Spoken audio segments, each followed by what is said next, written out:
Hey guys, welcome back to another video. So I was just in Sweden today. I'm still in Sweden. I'm in hvad det her? Emporia. Hvad siger man på engelsk? Emporia. Emporia? No, this is review. But so you can't get these in Denmark. Arsenal Prime and UFC Prime.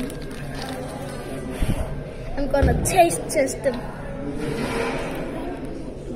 Så er det Sådan her, den her.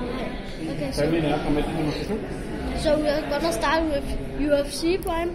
Er du ikke åben, hva'? Er det meningen, det er lavet til bokser eller? Finally.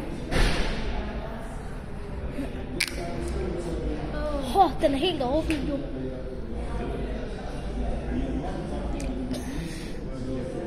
This is very good.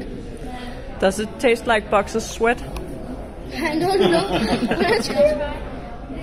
Det smager af sådan den. And? Er det sådan noget blod? Er det også kokos? Er det lavet på kokos? Okay, so now I'm gonna try Arsenal Prime. Okay. Den her stiller jeg ned. Hvorfor er de så overfyldte? Okay.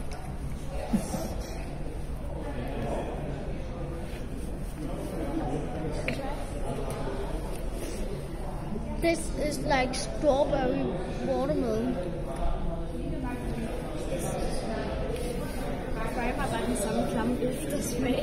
Is it worth the hype? Yes.